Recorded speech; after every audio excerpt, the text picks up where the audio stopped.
ধীরে ধীরে বেরিয়ে আসছে নেতানিয়াহুর আসল উদ্দেশ্য। গাজাকে পুরোপুরি ধ্বংসস্তূপে পরিণত করতে চান এই ইসরায়েলি নেতা।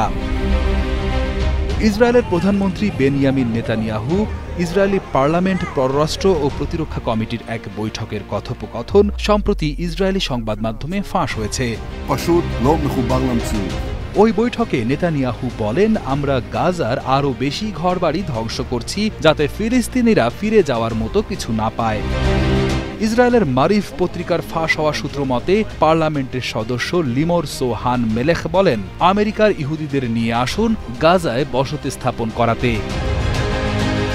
এতে এক ঢিলে দুই পাখি মারা যাবে। তবে টাইমস অফ ইসরায়েল জানিয়েছে, পরিকল্পনাটি ফেব্রুয়ারিতে ঘোষণা দেওয়ার পর আরব মিত্রদের প্রবল বিরোধিতার মুখে ট্রাম্প প্রশাসন এ নিয়ে খুব সামান্য উদ্যোগী নিয়েছে। 14 মে এই খবর প্রকাশের পরদিনই ফিলিস্তিনের পশ্চিম তীরের জেনিন শরণার্থী শিবিরে ইসরায়েলি সেনাবাহিনীর আগ্রাসনে এ পর্যন্ত 600টি ঘরবাড়ি সম্পূর্ণ ধ্বংস করা হয়েছে। উল্লেখ্য, গাজা উপত্যকা থেকে পশ্চিম তীরে অবস্থিত জেনিন শহরের দূরত্ব প্রায় 120 কিলোমিটার। জেনিন ফিলিস্তিনিদের প্রতিরোধের প্রতীক হিসেবে পরিচিত, যেখানে ইসরায়েলি বাহিনীর সাথে সাধারণ ফিলিস্তিনিদের প্রায় সংঘর্ষ হয়। গাজার সাথে পশ্চিম তীরের সরাসরি কোনো সংযোগ নেই। ফিলিস্তিনি বার্তা সংস্থা ওয়াফার প্রতিবেদন অনুযায়ী পশ্চিম তীরে জেনিন শহর ও জেনিন শরণার্থী শিবিরে ইসরায়েলি সামরিক অভিযান অব্যাহত রয়েছে।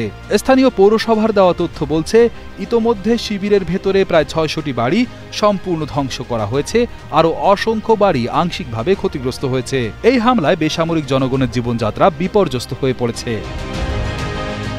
অন্যদিকে ইসরায়েলি সেনাবাহিনী চলমান সামরিক অভিযানে গাজা উপত্যকার অধিকাংশ অঞ্চল ধ্বংস করে দিয়েছে। এতে 19 লাখ ফিলিস্তিনিকে একাধিকবার গৃহচ্যুত করা হয়েছে এবং মারাত্মক মানবিক সংকট সৃষ্টি হয়েছে। মার্চের শুরু থেকেই ইসরায়েল গাজা উপত্যকার উপর পূর্ণ অবরোধ জারি রেখেছে। খাদ্য, পানি, জ্বালানি, ঔষধ এবং সব ধরনের মানবিক সহায়তা প্রবেশে নিষেধাজ্ঞা থাকায় অবরুদ্ধ জনগণের দুর্ভোগ চরমে পৌঁছেছে। 16 মে ভোররাতে গাজা উপত্যকার উত্তরের বেইত লাহিয়া শহর ও জাবালিয়া শিবিরে ইসরায়েলি যুদ্ধ বিমান বেসামরিক বসত বাড়িতে বোমা হামলা করে। হামলায় অন্তত 30 জন বেসামরিক নাগরিক নিহত এবং বেশ কয়েকজন আহত হয়েছেন। ধ্বংসস্তূপের নিচে চাপা পড়ে নিখোঁজ হয়েছেন আরও কয়েকজন। 2023 সালের 7 অক্টোবর থেকে ইসরায়েলি বাহিনী গাজায় তথাকথিত হামাস নির্মূলের অভিযান চালাচ্ছে, যার ফলে এখন পর্যন্ত প্রায় 1,73,000 মানুষ নিহত এবং আহত হয়েছেন, যাদের বেশিরভাগই নারী ও শিশু।